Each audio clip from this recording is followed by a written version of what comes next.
Hey guys, and welcome to the next episode of the Grit Performance podcast. Today I'm thrilled to welcome Brennan Dorman to the show. For those of you who don't know Brennan, he's one of the most analytically sharp minds in CrossFit coaching with the unique ability to break down the complexity of our sport into actionable strategy. Brennan has been in the CrossFit game since the early days and has spent over a decade refining his craft as both a remote coach and program architect. Most recently, Brennan has made the move to Mayhem Performance, bringing his wealth of experience and a strategic mindset to one of the most recognized brands in our sport. We're lucky enough to have him on the show today as we talk through how to predict, pace, and perform in the CrossFit Open this year. Let's get to it. So we're 9 days away from, so we're very, very close, right? So I know a lot of the shows that people have probably consumed previously up to now is always in retrospect to, I guess, how to prepare for it, what programming should look like. But I know our affiliate and my one-on-one clients, and hopefully many of the people who are listening to this, they've been executing on many of the things that they can expect to see in the Open. And we actually spoke about this the other day, which I've gone through and sort of done and created my own, but like scraping some of the data from, previous years, such as like the previous year's Opens, quarterfinals, semis, all that sort of stuff, to be able to do comparisons to help people, best prepare for what they can expect to see. I guess as we come into this year of the Open, are your predictions that things are going to look pretty similar in that format, knowing that we've got quarters and that, potentially the Open's going to stay to those more accessible type movements, potentially, slightly scaling in difficulty as they progress along? Yeah, well, first, Tyson, thanks for having me. It really is an honor. For those that are listening, Tyson is one of the best coaches in the sport, and it's been absolutely awesome getting to know you over the last 7 or 8 months or so. So just wanted to say that first. Yeah, if you were asking me about a prediction of what we'll see, I assume that it'll be the same as it has been over the last, let's call it 12 or 13 years. There hasn't been much as far as changes to the actual testing body. And Tyson, just like you were saying, and this is something that now the cool thing is anybody can do, and it's pretty easy, especially with all the LLMs out there. In fact, I'm going to pull this over. This is a Mac Mini that I just got, and now I'm using an AI agent to do this for me, which has been, I'm like early days, just a couple weeks in, but now it can scrap that data for me. And then I just ask it to do all of, whatever analytics that I want, and it can run those numbers. And what I've found is everything that you would already intuitively know about the Open. What you've seen is typically 8 to 14 minutes is the most popular time domain. The movements come up every single year are going to be your double unders, your toes to bar, your chest to bar pull-ups, those kind of things, which we can go into more detail if you want. And then the way that they test is typically in either couplets or triplets. Very rarely do you just see one movement. We've only seen that a few times outside of the 1RMs, but even then you don't see that often. And then if you do see more than 3 movements, it's kind of the classic CrossFit chipper. So it is true classic CrossFit, and I assume we'll see the same things. Now, Castro did say that he's going to put something in that people have tested before, but that hasn't been in the Open. I think it probably won't be as exciting as people think. It'll just be some No, other movement that is like a change on the format. Instead of a my, dumbbell my snatch, it's a guess hang is snatch or like something like that. yeah, I was going to say, my guess was like a burpee over the rower, like Yeah, where it was going exactly. to be something along those lines, where it was like, we haven't done this in the Open, but it's like a standard CrossFit piece, right?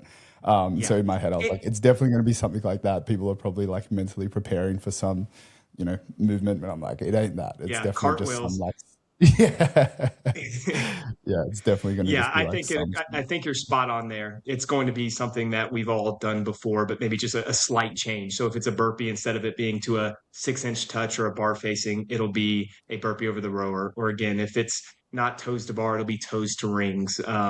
Maybe a different variation of again a snatch or a clean with a dumbbell, which they've kind of touched on some of those. But the way that it's structured, and I think just to ease people's minds, is they want it to be more inclusive for the Open. And they've talked about that. And that's something that at HQ, not just Castro, but they are trying to get more people to come into the Open. So you're going to see your simple movements, but that also means that movement speed, and again, I'm sure we can get into this a little bit, matters more than it does even in quarterfinals or semifinals, because there's a lot of bottlenecks. In the Open, we don't typically see bottlenecks. And what I mean by that is like, you just run into a barbell you just can't do, or you have to slow down. Typically, it's, a 7-minute AMRAP where you're doing toes to bar and clean and jerks, and the best are just kind of flying through it the entire time. That we'll see. We won't see the 30 ring muscle-ups in the middle of the workout, most likely.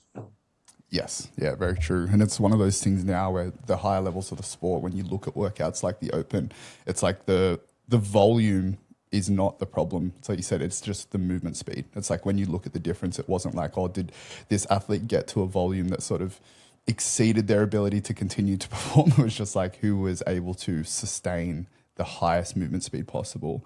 And that's like, I know, once again, this comes more into the preparation, but have been doing like a lot of movement speed work and like timing reps and like trying to get some of the higher level athletes to be able to sustain the cadence that's necessary for some of those like higher end things in the sport. Whereas previously it was almost like a functional volume thing. Like it got to a point where people just potentially could not sustain the amount of gymnastics, like a movement like a chest to bar or a bar muscle up. But now that's not even in the question. Like if it was long enough, most athletes would be able to just keep going at the higher level.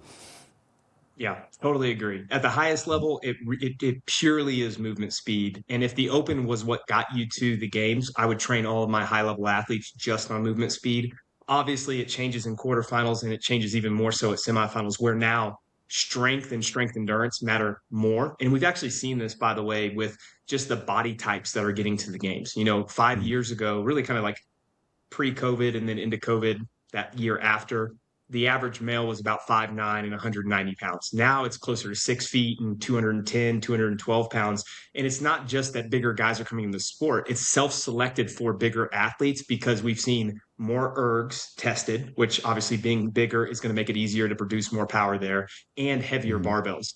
But again, the Open is much different. So if we're talking about the Open, for those athletes that maybe aren't big, it's a good opportunity to still climb up the leaderboard if you're good at gymnastics and if you're good at kind of that body weight speed based work that you're going to see, or the lighter barbells, the 50 35 pound dumbbell, the 95 65 pound barbell.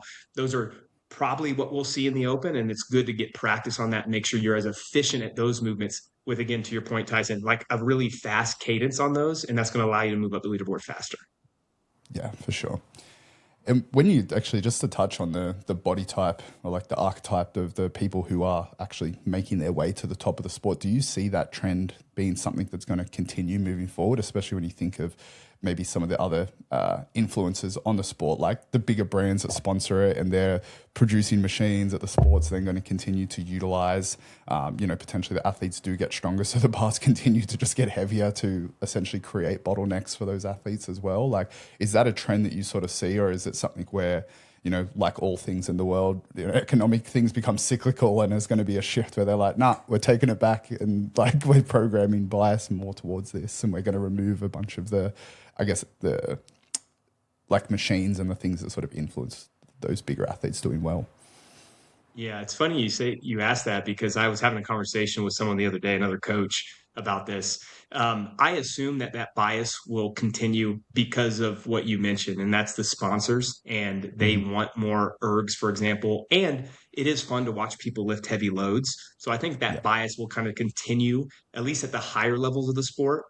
The thing that would change that is if Castro decides to do what he did back in 2017. If you remember, they went all dumbbells at regionals that year. So it's kind of like the year before was a lot of like heavy powerlifting, Olympic lifting, just barbells. And then everyone trained for barbells the entire year. And that's when everyone was getting the powerlifting, kind of following all these strength templates. And then at regionals the next year, it was all dumbbells, and like they ran, they did ring muscle ups, they did ring dips. Of course, that was a bad year because you had That multiple was, yeah. pec tears. Yeah. Yes, yeah. But that could happen. I mean, I think if Castro's thinking forward, he would probably test more for, I don't want to say the lighter athlete, but it really is more geared towards that athlete. Higher gymnastic skills, maybe movement speed becomes a priority or prerequisite in the semifinals or at the games again. Whereas right now it doesn't matter as much. But if I were putting my money on it, which I would not bet on the sport of CrossFit because the movements change every single year, I would say you're going to continue to see the strength endurance bias in the sport. Mm-hmm. Yeah, especially at that, like you said, the quarterfinals and the semifinals level and beyond, right? And especially just because the spectacle of the sport in itself, right? Like that's almost like it becomes more appealing for people to watch those types of things happen, like the strength endurance, the heavier lifts and the heavier implements themselves, right? Because like for laymen who potentially don't, I guess, always have that relatability to like what intensity feels like at just like light and moderate loads and moving really fast, they're like, oh yeah, sweet. But like when people are like spectating like heavy things, they're like, oh, that's Yeah, cool. That looks heavy and hard. So it's just that for aspect sure. of it as well, right? Always the business What's side funny of it. about that, what's funny about that though, is that I would much rather do a heavy workout because I know I can't hurt that much, right? Like those Your light rest, yeah, workouts in the open, man. they're the Oh. ones that are the most painful, Like thrusters and burpees just stings the entire time. Whereas if it's a heavy clean, I can only do so much. Like I have to slow down to do that. Well, that was like, so you helped me sort of piece together the barbell progressions that we did for the Macho Man for one of my like clients, and she's a super strong athlete. And I remember looking at that going, I feel like some of these, like when it was like the flat loads, I was like, some of this wouldn't even hurt me because I just know how much rest I would need. But like just like Yeah. how tough it was for her because of like her being able to sustain that output. And I was like, man, yeah, like to see some of those workouts at the higher level and be like, that's going to hurt so much because they're just going to be able to keep moving and it's so heavy and tough. So, yeah, good to Yeah. see. I guess to sort of lead into the second point that we had, right? So the framework that I sort of had written down was the predicting, the pacing, and the performing, right? So the prediction that we sort of already touched on is like we're going to, generally see some of the similar movements that we've had over previous years continue to make things super accessible. And that's both from, I don't know, a hope that the testing format becomes a little bit more predictable to help people prepare for it, but also I think from the business sense as well that they want a lot of people to do it. They want people to sign up to the Open, right? Sure. And like there's already that thing where people are like, well, I don't want to sign up to the Open just to get 14,000th, right? Like that's a mindset for a lot of people. And so but if things become more accessible, then people will be like, oh, well, I got 14,000 last year. Maybe I can get 13,000 this year, right? So it's like, because they Yeah. know that like they're not going to sign up and feel like out of depth. They feel like they are going to be able to sign up and get a representation of where they're at. So that accessibility, leads to things like we said, burpees, double unders, lots of wall walks now instead of handstand push-ups, as we've seen, the rowing. And realistically, the only true bottleneck for a large majority of it will become from the like rig gymnastics, right? Like where chest to bar and bar muscle ups and stuff like that come into play. So when we think about pacing these like different formats of workouts, knowing that we sort of have to categorize people, right? Like you look at a workout on paper and there's going to be some of those athletes that look at a workout and go, all right, this is something where this is cyclical for me. Like I can look at the rig gymnastics, I can look at the rowing that's there and know that if I approach this in a certain cadence that I'm going to be able to sustain X work as I lead through for the entirety of these 9 minutes, right? For other people, they're going to look at that and go, well, my max unbroken set of chest to bar is 6 and it's, the sets are size is 10, so along those lines. What's the sort of framework that you give to people to help break down a workout to allow them to get, I guess, the best of their ability? And I know this is going to come down to like a person by person basis, athlete by athlete basis, of course. But just to know how you would categorize a certain type of athlete, look at a certain workout and give them, I guess, the toolkit to dissect that and approach it in the best way possible. Yeah, for sure. So I have this concept called separation value, and it really kind of is broken into two concepts. So not to overly, make this complex, but the first idea is just what's the general separation value in the workout? And what that means is what movement is going to separate you from the field the most, or what movement will you lose the most time from the field? There's typically one of those that's just a general separator for all athletes that are doing it. And a perfect example of this in the open will be something like if there are 30 ring muscle ups at the end of the workout, because most people, that's going to take the most amount of time in the workout. That is the highest complexity of skill in a workout, especially if like at the beginning of it, it is burpees and just like double unders or power snatches where everyone can kind of get through that. The other way that you could look at a global separator is just the movement that takes the most time in the workout. So let's say that at the beginning of a workout, there is a 100 cal row, and then after that, it's 30 power cleans, and then 20 burpees over the bar. You probably won't see something like that in the open, but we know the 100 cal row, whether you're good or bad at a rower, that's going to take the most time in that workout. That's going to chew up of all those three movements the most time. That would be a global separator. And so when we identify that, we have to say, okay, well, how do we pace this? Because we know that the majority of the time in this workout will be spent on that particular movement. And we'll come back to that in a second. The next one is the personal separator. And that typically just means, what is your limitation as an athlete in this workout? So for me, if I saw ring muscle ups, maybe I really like them, but let's say that for you, you don't like ring muscle ups, you really struggle with those. That wouldn't be my separator because maybe I'm confident with those, but for you, it would be. And so we would then identify a pacing plan that would allow you to mitigate that weakness in the workout so you could get through as many of those ring muscle ups as possible. So if we took a step back, let's just, let's go through a workout. Name an open workout that you like. One Well, recently let's just that say everyone can remember. Recently. What was it? There's the row, the Last double year's. under, and the deadlift. Yeah, that was 24. It was, I only noticed off the top of my head because one of my boys did it the other day. So this was the 20-minute AMRAP of the row, 300 meters, the 30 double unders, 50 10 double deadlifts. unders, Yeah, 10 deadlifts. Okay. So in that workout, we know the majority of the time is spent on the rower, right? That Mhm. will become then the global separator. And this is actually a really easy one to do that because you're doing 300 meters every single round. And so the majority of the time is going to end up being spent on the rower in that workout. So we know then that if we're looking at that workout, we can't overpace the row unless you have a major separation issue, meaning that you have a limiter with either the deadlift or the double unders. So when I'm cueing my athletes, I'm saying, hey, 12 minutes of this 20-minute AMRAP are going to be spent on the rower if you're getting through so many rounds. And so therefore we have to hit a certain target pace to be competitive. Now that's going to be different for every level of athlete. Maybe your lower level athlete, like they're going to get 5 rounds in that workout. Then your mid tier is getting 10 rounds. Then someone's getting 12 or 13 rounds in that workout. So obviously the time spent on each machine or each movement is going to be different. But just if that's kind of the general context that we're looking at. Let's say that we have a younger athlete that's just learning double unders and they can only string together 5 at a time. We're going to pace that workout completely differently than I would for you, who's good at double unders, good at rowing, and good at deadlifts. Because we know you can crush the deadlifts. You can even do 5-5 and you're going to go fast in those. You can do 50 unbroken double unders every single round. And so the separator for you is going to be on the row. So that's kind of like the first step when I'm looking at that is I want to identify which movement's going to take the longest or which movement is going to be your personal limiter in the workout. After that, then we want to look at rep speed. And this is something we talked about at the beginning. On average per minute in the open, the top athletes are doing anywhere from 22 to 24 reps per minute on any given workout. It's actually pretty crazy how this works out. No matter what the movements are, that's kind of the average. The only difference is when there is a workout with just double unders and one other movement, because obviously double unders, you can do much more in the minute in the time domain. But if it's burpees and rowing, if it's burpees and chest to bars, if it's chest to bars and thrusters, it typically comes out that 22 to 24 reps per minute range, no matter what the movement selection is. So I want to see that and then get an idea, okay, what are the top scores going to be based on the historical data that we have?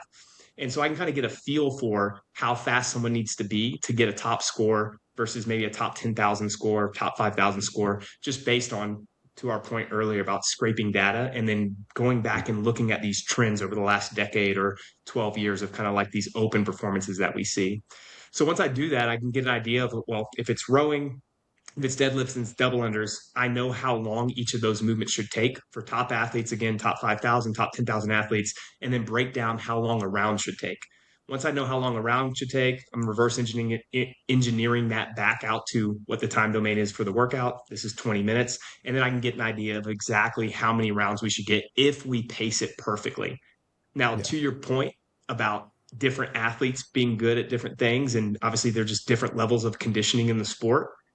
There are going to be some athletes that we know we're going to have to kind of bottle that or pull that back a little bit. And some athletes maybe are going to overperform on those workouts.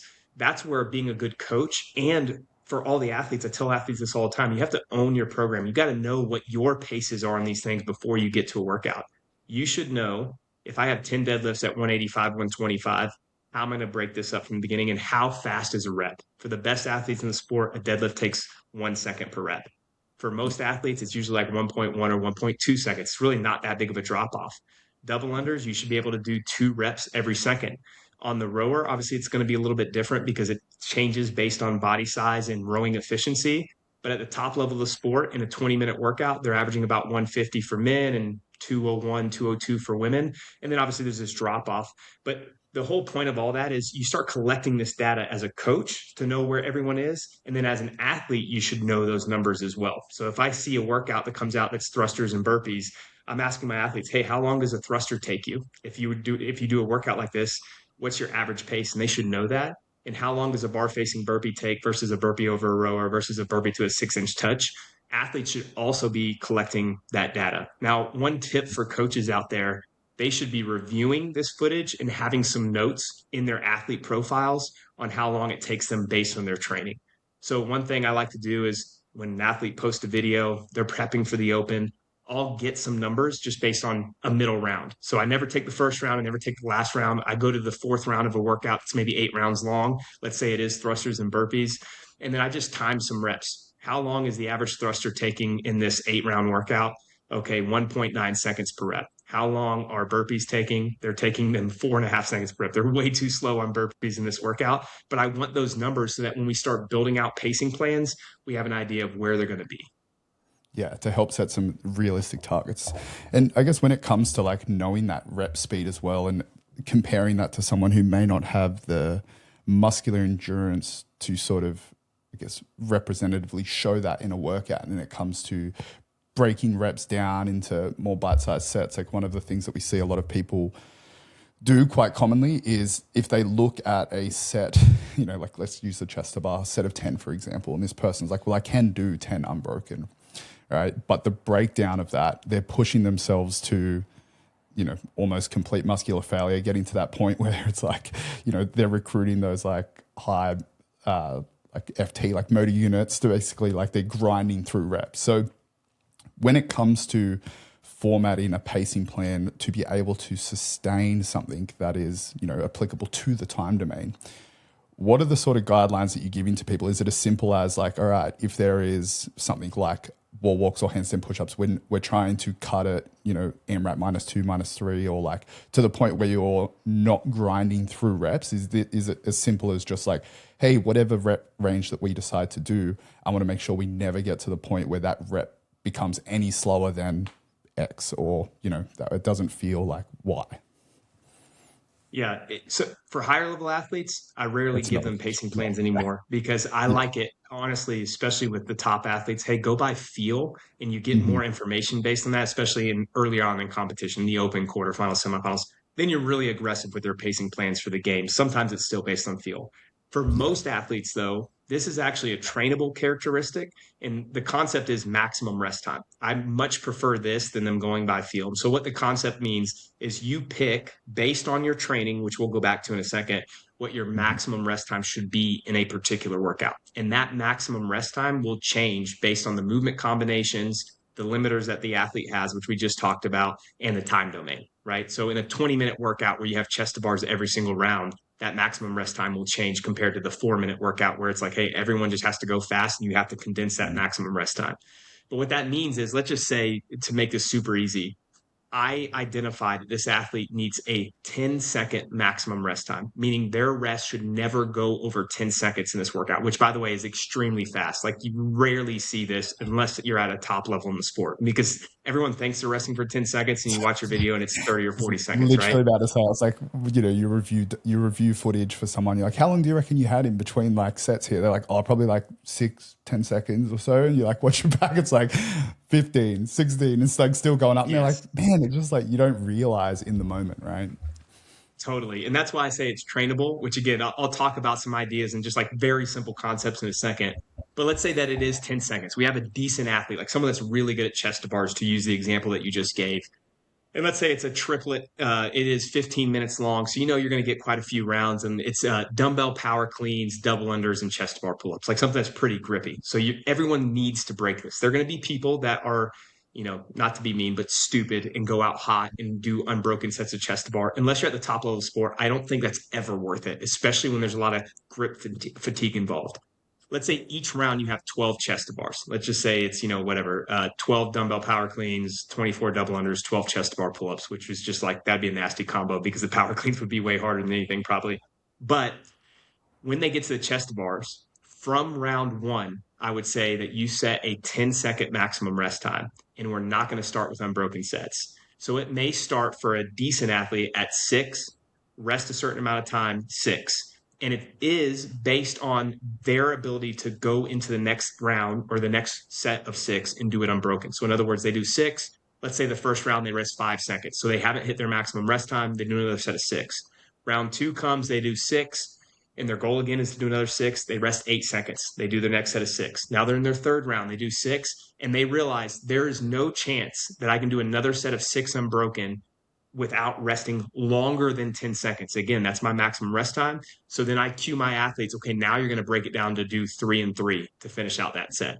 Right. And so essentially they'll follow that same routine where they never allow themselves to rest more than 10 seconds. And all they do is they shorten the total reps they do in each set to make sure that they can keep that maximum rest time. So it may, by the end of the 15-minute AMRAP, break down to where they do 3, rest 10 seconds, 3, rest 10 seconds, 3, rest 10 seconds, 3 to total that 12 reps. But that almost always is faster than starting out and doing unbroken sets and then just basing it on feel. Because what typically happens in that workout is by round 4 or 5, you see athletes that are resting, to your point, Tyson, 20, 25 seconds between sets of 6. And that becomes a longer total rest time across the 15 minutes than just breaking down your sets into smaller bite-sized chunks that you know you can jump back to the bar faster. And the other thing I think that's important to note, it's not just the total rest time, but it's what happens at the back half of the workout to the other movements. Compounding fatigue plays a huge role in the sport of CrossFit. So even if you were able to stay disciplined on your chest to bars, if you bite off more than you can chew and you really reduce your rest time, but you're still doing big sets, it's going to slow down, in that example, your dumbbell power cleans and your double unders to the point where your transitions in all 3 movements are slower. Yeah, for sure. And like, that's a great concept, essentially using the rest time as the auto regulation tool for how you're deciding to break it up. And I think especially for like more intermediate athletes, people underestimate the power in reducing set size to maintain consistency, because it's not just always about the rep speed, but also what happens to the movement economy. It's like if you're continually you're like pushing it a little bit close to the red line, it's like, what do those reps start to look like? And now it's like effort per rep starts to exponentially increase because you're slowly pushing it closer and closer to failure. Or even if the first time you push it past where you should, what does every rep like that for the rest of the workout look like? Yeah. And things just become and again, less to economical. all the other movements. Yeah. And all of a sudden it's like, all right, well, rep speed, is on track for 1, 2, 3, but the economics of the movement, like how well you're moving, is compoundingly getting worse. So it's like, even after those first 3, it could be a massive drop off compared to, a more sustainable pace, biting off, more bite-sized pieces essentially to these like bottlenecked orientated movements. And yes, you might still somewhat see a decline in movement speed for some of those more intermediate athletes, but the efficiency of the movement just stays so much higher. So it becomes a lot more representative of what they're actually capable of in comparison to just having, great movement speed for X amount of rounds and then a massive drop off, which is generally what we tend to see with, like you said, people that sort of go into it with no pacing strategy and just like, I'm just going to go as hard as I can. And you generally see like people will blame fitness, they will blame all of these other components, but generally it can just be a poor pacing strategy. It's not the fact that you're not fit enough. It's just that you were trying to cash checks that you didn't have the money for, essentially, right? You were trying to hold paces that you watch people do on the open announcement, or, that potentially we've made reference to in terms of what some of the high-end athletes do. And you're like, well, if they're doing 2.3 seconds per rep, they're doing the 22 to 24 on the minute. I'm going to do 22 to 24 on the minute, and then realize that becomes unsustainable really quickly. So I love using the, I use the Marvel timeline analogy where it's like across all timelines, infinite timelines, you're trying to get your best possible outcome for that. And it may not be the outcome that you wish you could achieve, but it is the best timeline for you, right? And it's like intentionally approaching the workout with a strategy that is, I guess like based on your personal limiters and your personal rep speeds and the things that you can do. I think that's how people will achieve the most success as they sort of enter the open coming up this year. Yeah, I think people forget that CrossFit is about how many reps you can get, or the limited amount of time, or the least amount of time you can get something done, right? Mm-hmm. And instead they just think how fast I can get the first round done because that's going to get me more reps. but no other sport paces it that way, right? So you think about, I've used this example in the past, actually pulled up even something as short as the 100-meter dash. Yeah. They actually, you'll see this with the best in the sport, they actually are able to maintain their speed longer in the 100 meters, which is only 10 seconds. So the fastest time in the world is under 10 seconds. But Usain Bolt was the fastest guy in the world, and he actually was able to maintain his speed from 60 to 100 meters better than anyone else in the sport. He was always the slowest off the blocks. Now, obviously, they're still running at full speed, but you have to be able to maintain something for the back half of the workout. And the same thing's true for something like a 1 mile or an 800 meter, or if you actually elongate it out to like a 5K. It's not just about how you start. You have to be able to have something left in the tank to finish. And for most athletes, it's going to be, you have to pace the beginning of a workout to be able to have something left in the back half. You get tricked into, to your point, following the games athletes that do the open announcement or watching the best person in your gym do it, and they look really comfortable at the 12-minute mark of a 15-minute AMRAP. But 99% of us don't feel comfortable unless we pace it correctly to where, okay, now I can have a kick in the last 3 minutes of the workout. Yeah. And sometimes that's like, I'll compare it to running sometimes where people go, just running's always hard, and it's like you're trying to get people to do easy running. And they're like, yeah, but it feels like I'm almost walking. And it's like, well, that's what you've earned. Like that, this is what we need to do, right? Yeah. Like it's like you're running way faster than you've essentially earned to be able to run. And like it is like that in certain CrossFit workouts with these longer things. It's like the pacing that you're holding is unfortunately just well above what you have essentially got the right to hold. And that's why things feel the way that they feel. And it's like, it is one of those things where it's, I used this analogy with the nutrition the other day, talking about you would rather, you'd rather have toss up a poor performance to just like a lack of fitness or strength or something that you can work on compared to a controllable such as nutrition and, in this conversation, pacing, right? To know that, hey, like my performance in this workout it is what it is, but I controlled my controllables. I paced it well. This was a great outcome for me versus, wow, I really wish I paced that better because it was just a poor execution of a workout. And Yeah. I guess like, Real looking at, yeah, keep going. I was just going to say real quick, let me give you some examples of very simple ways that athletes that are listening to this can actually train the maximum rest time. And I build this into a lot of my athletes' programs where you take a movement that they're working on. Let's say it is a chest to bar or really any of the gymnastics this works well for, and barbell cycling. But just for the sake of the open, toe to bar, chest to bar, handstand push-ups, bar muscle-ups, ring muscle-ups, any of those gymnastics movements that once someone is proficient enough to do them, right? We're not working on the technique as much, but we're just trying to build some capacity. You can start training that in the off season or kind of leading into your peaking phase of the open, where it could be something as simple as you're going to row for 60 seconds at 5K effort into 18 chest to bars for time, but we're going to force them into sets of six. And it's 6.6.6, and then they'll rest 3 minutes and repeat that for so many sets, depending on what their volume tolerance is and what over the overall contraction volume that you want as a coach. But what you'll do there is just cue the athlete, hey, we're going to do 6 reps. We're going to rest 6 seconds. We're going to do 6 reps. We're going to rest 6 seconds, do six. And on the next set, we're going to do six, rest seven, six, rest seven, six. And the next set, we're going to do six, rest eight, six, rest eight, six. And then we're going to get a feel for, hey, where can we actually where can we set our maximum rest time on this to where you can have efficient chest to bar pull-ups, efficient bar muscle-ups, efficient toe to bar, whatever they're working on, every single set you do that. And then each week you can make it a linear progression where it's now we're reducing the rest time by 1 second. As simple as that. And I've done that with athletes to where we start maybe at a 10-second rest and we build them all the way down to where they're doing 2 second or 3 second rest at the end of the training cycle. So now when they go into the open, they know, hey, there's 18 chest to bars per round. I'm going to still do my sixes, even though I can do 18 unbroken on the first round, because I know if I do that, I can get 8 rounds of this workout where I'm only resting 3 or 4 seconds between sets. That's always, again, going to be faster, and it allows you to be fresher going into the next movement, whether that's a dumbbell clean or a power clean or another gymnastics movement or a burpee. You're able to transition faster because you know that you can do that based on your training.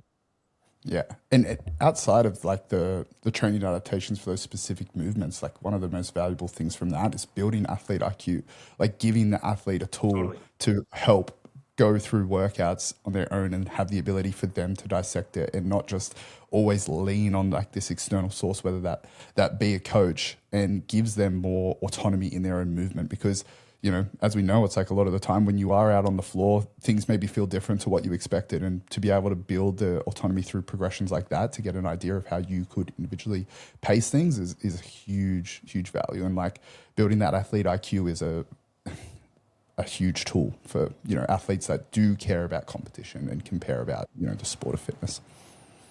Yeah. And it builds confidence, right? Which goes right along with IQ. Like you have to be confident enough to take some risks in competitions, because that's where you can actually win or move up the leaderboard. And so just by doing basic progressions like that, instead of it always being thrown into a Metcon, you know, I think one of the tendencies is like, okay, we need to work on chest to bars. Let's put it into this 5 rounds for time or this AMRAP or whatever. But isolating that, especially in the off season, where they can at least build some confidence in the movements and know I can take some risks here. And then if they fail, it's better to fail then. So they know, okay, that was too short of a rest. Now I'm going to go back next week and try to do it at a longer rest and see if I can do it. It'll allow them to go into a competition, go into the open, whatever it may be, and feel a little bit more confident about what they're doing. Yeah, building exposure to and all the different types of movement pairings as well, and understanding like what rest is required when chest to bars are paired with, like you said, thrusters compared to what they're paired like. Compared to how they feel with something that has, you know, more or less interference. Super valuable tool. And I guess in saying that, right, like understanding what the structure looks like for pacing, someone's executed a workout, and this was something that we touched on a little bit before we started, was something that's undervalued in the thought process leading into a redo for a workout. Is a lot of the time if I ask them, they want to redo a workout, like maybe this is just in the affiliate, maybe this is like an online client who's messaged me and they're like, you know, that I feel like I can do better, I want to redo it. The first thing I always ask is, what are you going to do different? You know, what is was it the fact that you're like, I just felt sick, I ate a bad piece of meat or whatever it was before, and I just felt terrible going into the workout?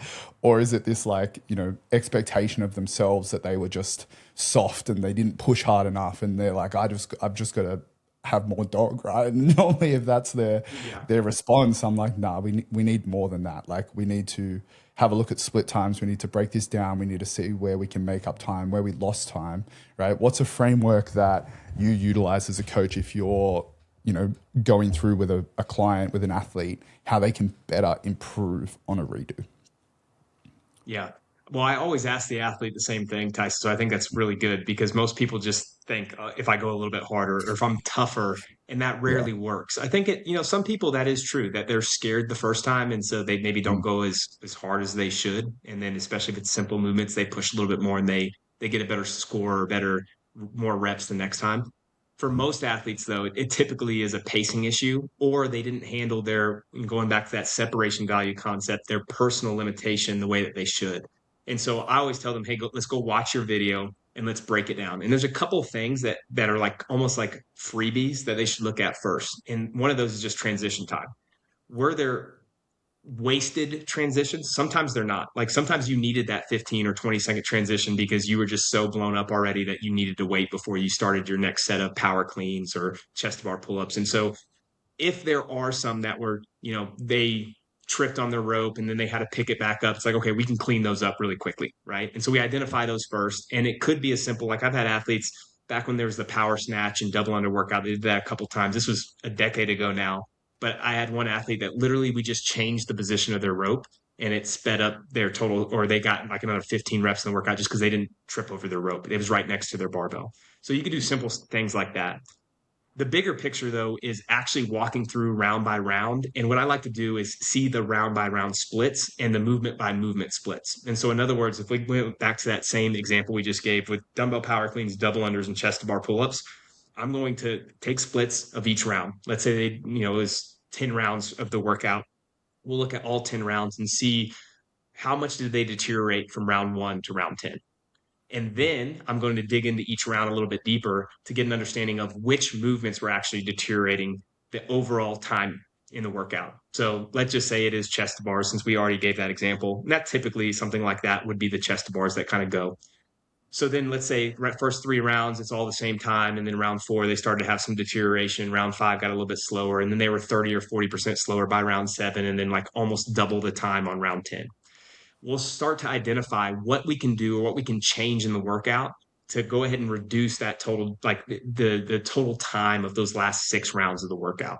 And so for someone that maybe is good at chest to bar pull-ups, that's going to be a little bit easier because we can just pace the other 2 movements. For someone that's not great at chest to bar pull-ups and they just have like a volume ceiling, hey, after 40 reps, I should start to fall apart.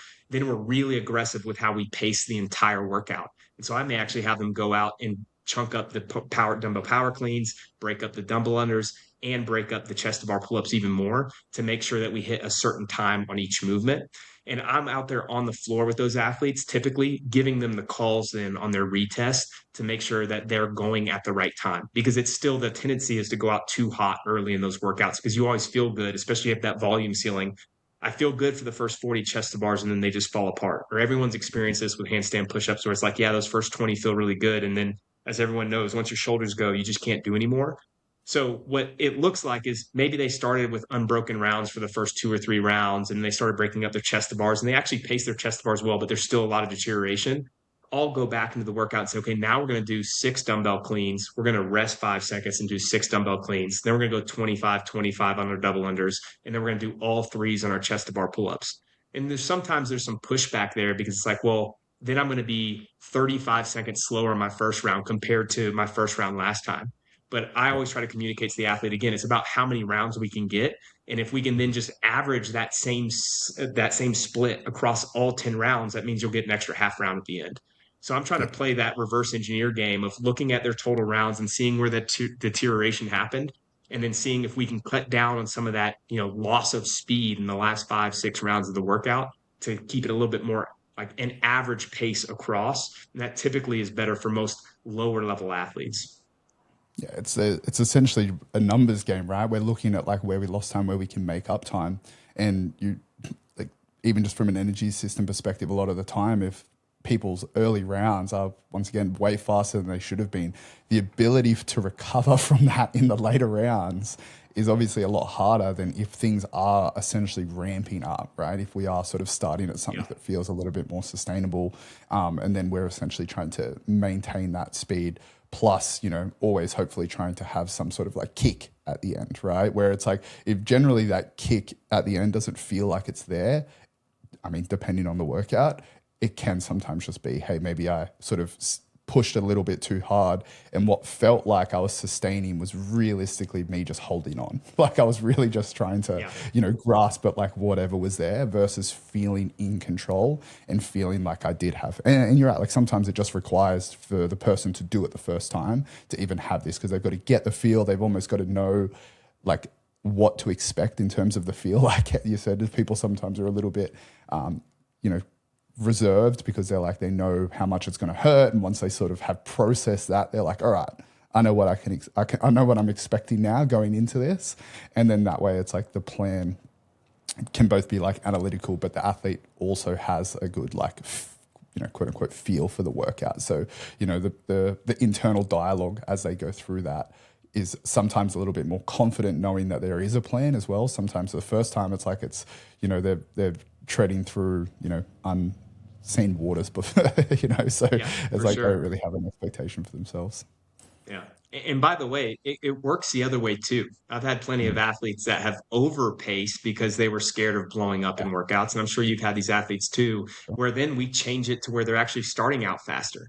And that's typically rare. Most people, I think, just go out way too hot in the sport of CrossFit just because that's like the nature of, we're all kind of type A. We want to go hard. We want to push ourselves.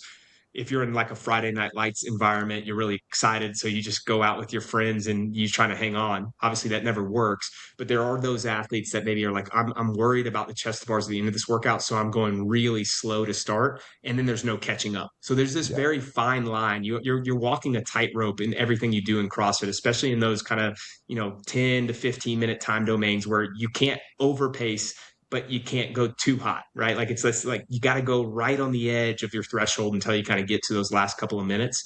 So either way, the athlete should always review their video and see, is there an area of improvement for me? And that could be as simple as just breaking down, like I said, breaking down your split times, seeing what happened over the last, 5 rounds of a workout or all the rounds of the workout, and then breaking it down in the rounds based on the movements. Did my movement speed degrade so much to where I need to redo this because I know I can make up 20 seconds in that 6th round and then 30 seconds in the 7th round of a workout? Yeah, for sure. And this sort of information probably pretty applicable to the people that I know are going to be listening to this, because for us, Torian, this year, it's the team qualifier is based on open scores. I'm not sure if that's semi-final to semi-final specific or not, but I know for us that, there's a lot of people who will be prioritizing the open potentially a lot more than they have previously, aiming to go for teams. So, we've already had a lot of these discussions in the way that we're going to approach it, and that, to the open for some people is almost going to feel a little bit more like quarters or qualifiers, for previous semis, but they've had their own qualifier. This is good information for a lot of people to have in just how they choose to dissect their workouts afterwards, and potentially alongside a coach as well. But I think there's a lot of good little pieces in there for people to take away. That's for sure. Yeah, I was just going to say, quick note for those higher level athletes. I actually think it's better for them in the open to go out and take some risks the first time, especially if they know they may redo. Like if you're trying to qualify for Torian on a team, you have 4 good athletes, then take some risks, maybe go out a little bit hotter than you want and see if you can maintain that. And just know, hey, if I blow up, I have a redo on Monday. And so that's obviously the opposite of what I was just telling most people to do. But if you're already competent at all the movements, your volume threshold is really high, your contraction speed is really good, your movement efficiency is really good, then those athletes should take some risks, because number one, like it teaches them before they get to the competition that really matters, Torian or another, qualifier that they may do, where their threshold actually is, like where they can dig and where they need to pull back a little bit. But two, it's just more exposure to high intensity, which is what it's going to feel like when they actually get to that competition. For sure. And personally, that's sort of sometimes how we've done it in the past too, just because I know a lot of the people, even if they have some higher goals, they want to come and throw down in the affiliate when it comes out, right? And, running the open in the affiliate sometimes can be a little bit chaotic, and knowing that some of the people that want to do it at a higher level are sometimes coaches, so maybe they're involved in it, so they're sort of like judging. They don't have the most ideal warm-up, they don't have like the most ideal circumstances, so it is sometimes the time to be like, hey, we're getting a feel for this, maybe like let's try and be a little bit more aggressive, knowing that we can come in and do a redo before and have that be in a more ideal controlled circumstance, and we can sort of use this first feel to go from there. I guess the last little point that I wanted to touch on, and this could be a whole podcast in itself, but I wanted to just have some sort of key takeaway when it does come for people preparing for their warm up as they lead into one of these workouts, and this will sort of be the last sort of takeaway for it. But I know there's a framework that you guys have prepared for Mayhem before, and there's something that I've followed suit when I've done talks for different training camps and stuff that we've had. But what's the framework that you give to most people to prepare for their workouts, and like giving 2 examples of, say, something that's going to be a shorter sub 9 minute, higher intensity piece versus, say, something that's upwards of that sort of 16 to 20 minute mark? How are you getting people to, metabolically and just prepare for that workout? Yeah. So the framework I typically use for warm up is kind of threefold. And the first one is just like a general blood flow kind of body warm up, and, get your respiration rate, get your heart rate up, basically warm up your soft tissue. And that can be done in 1,000 different ways. But most people in the CrossFit gym just have like a rower, maybe they're on the assault runner, maybe it's a skier, one of the machines where it's low impact. They're just moving their body around.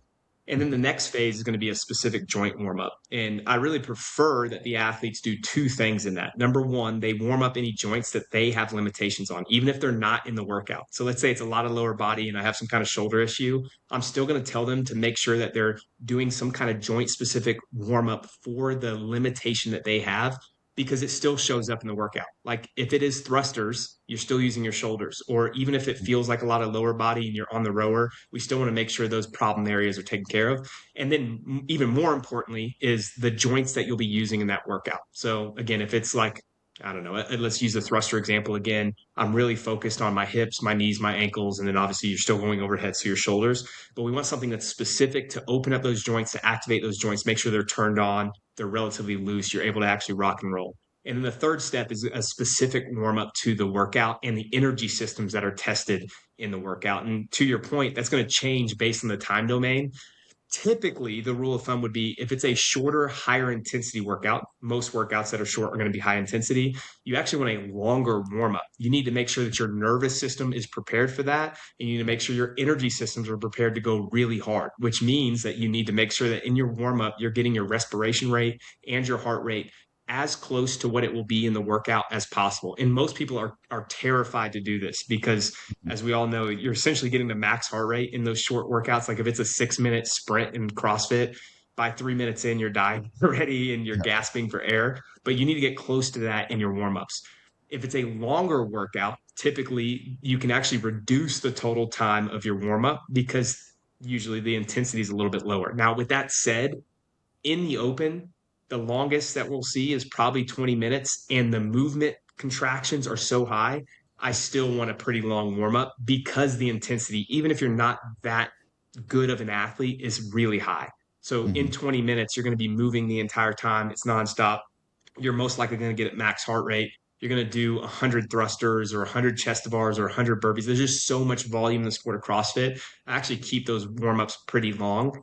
That doesn't mean that it should be an hour and a half, though. And I've seen a lot, especially working with a lot of masters athletes, they almost over warm up, but typically they just kind of over warm up in problem areas that they have. Like they spend an hour just mobilizing their hips or their knees, and we don't want that either. So again, rule of thumb would be general blood flow, then joint specific, and then a specific warm up based on the movements in the workout. So that means if it is going back to that same example I keep using, dumbbell power cleans, double unders, and chest to bars in this specific warm up, I'm doing intervals of those movements at the speed that I want in the workout.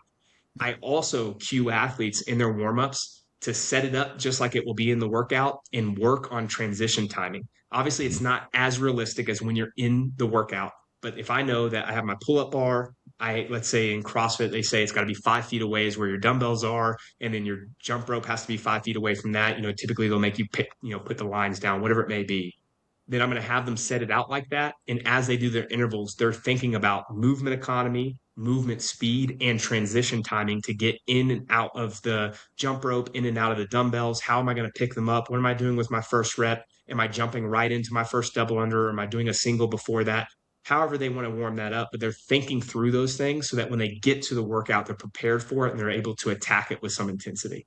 Yeah, definitely. It's essentially a rehearsal, right? Like you're trying to essentially rehearse not only the movements, but the transitions. And like we've seen that in that, the workout that I referenced just before with the rowing, the double unders and the deadlifts, and that the people who had like a strategic setup to how they had placed the rower, the rope and the bar, whether it was in that triangle or it was the step over, pick it up, step back to really like minimize the time. There's almost like a dance that you're doing in transitions, right? And sort of to minimize that fumbling or the confusion in between, to make sure that there is like a specific cadence to those transitions. Rehearsals, are just an amazing way to do it.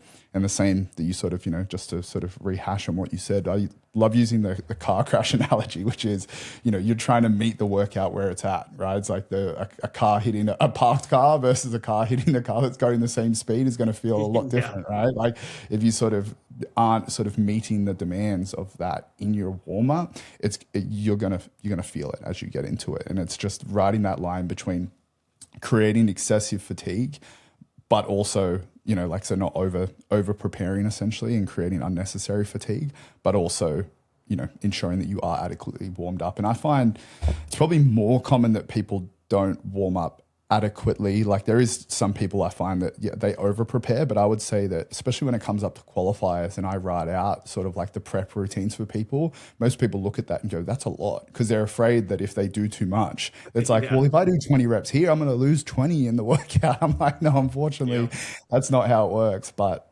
that's generally how people think. They're like, I've got to save all my reps, so when that workout comes that I've got everything to give. Whereas realistically, if we're not warming up to meet the demands, you generally are not going to be able to meet your expectations. Yeah, that's exactly right. And one quick tip for those athletes that are afraid of that is, in your warm-ups, you can reduce the total rep range in a set, but you still Mhm. need a certain amount of reps throughout the warm-up. So in other words, like if hey, chest to bars aren't great and there's 20 every single round in this workout, you're not doing 20 unbroken your warm-up, but you should do a couple sets of threes and fours and get some exposure to the movement patterns so that you feel like you're greasing the groove, Yeah. preparing the engine, so to speak, before you go out there on the floor. Amazing, man. This is awesome. This is super valuable. I think there'll be a lot of takeaways for people to sort of just, once again, rehash on the predicting, preparing, performing for the CrossFit Open, man. This was awesome. Thank you very much for coming on Yeah. and giving us your time today. Yeah. Thanks, Tyson.